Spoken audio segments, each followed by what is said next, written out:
അങ്ങനെ നമ്മുടെ famous mobile ബ്രാൻഡായിട്ടുള്ള Xiaomi ഒരു ഇലക്ട്രിക് കാർ ഇറക്കിയിരിക്കുകയാണ്. SU7 എന്നാണ് അതിൻ്റെ പേര്. ഇതിൻ്റെ എക്സ്റ്റീരിയർ ഡിസൈൻ കംപ്ലീറ്റ് കോപ്പിയാണെന്നാണ് ഇപ്പോൾ മനസ്സിലാക്കാൻ സാധിക്കുന്നത്. സോ വീഡിയോയിൽ കിടക്കുന്നതിനൊക്കെ മുന്നേ നമ്മുടെ ജിനോസ് ടെക് വ്ലോഗ്സ് എന്ന് പറഞ്ഞിട്ടുള്ള ഈ ഒരു പേജ് നിങ്ങൾ ഫോളോ ചെയ്യാം. ഇതുപോലെ രസകരമായിട്ടുള്ള വീഡിയോസ് അതിൽ കാണാൻ പറ്റും. സോ വിഷയത്തിലേക്ക് കിടക്കാം.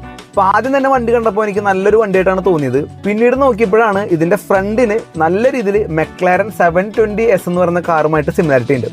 അപ്പോൾ ഞാൻ വിചാരിച്ചു ഫ്രണ്ട് മാത്രമേ ഉള്ളൂ എന്നുള്ളത്. ഇനി സൈഡിൽ നിന്ന് നോക്കിയപ്പോഴാണെങ്കിൽ അത് പോർഷെ ടൈക്കാൻ എന്ന് പറയുന്ന കാറിൻ്റെ അതേപോലെയാണ് ഡിസൈൻ ചെയ്ത് വെച്ചേക്കുന്നത്. ഡയമെൻഷനിലൊന്നും ഒരു മാറ്റമില്ല. ഇനിയിപ്പോൾ ബാക്ക് സൈഡ് നന്നായിട്ടുണ്ടെന്ന് വിചാരിച്ചപ്പോൾ അതാണെങ്കിലോ ലിങ്കൺ എന്ന് പറഞ്ഞിട്ടുള്ള ഒരു കാർ കമ്പനിയുടെ MKZ എന്ന് പറയുന്നൊരു മോഡലിൻ്റെ അതേ ബാക്ക് സൈഡാണ് കോപ്പി അടിച്ച് വെച്ചിരിക്കുന്നത്. സോ പല കാറുകളുടെ പല സൈഡായിട്ടാണ് ഷവോമി ഈ ഒരു വാഹനം കോപ്പി അടിച്ചിറക്കിയുള്ളത്. സോ ഈ ഒരു പരിപാടി ഇവന്മാർക്ക് നേരത്തെ ഉള്ളതാണ്. മൊബൈൽ ഡിസൈൻ ചെയ്യുന്ന സമയത്തും ഇതുപോലുള്ള പരിപാടികൾ കാണിക്കാറുണ്ട്. അപ്പോൾ നിങ്ങളുടെ അഭിപ്രായം എന്താണെന്ന് നിങ്ങൾ പറയാം. ഇതുപോലെ രസകരമായിട്ടുള്ള വീഡിയോസിന് വേണ്ടി നമ്മുടെ ചാനൽ ഫോളോ ചെയ്യുക. അടുത്ത വീഡിയോ ആയിട്ട് കാണാം. ബൈ.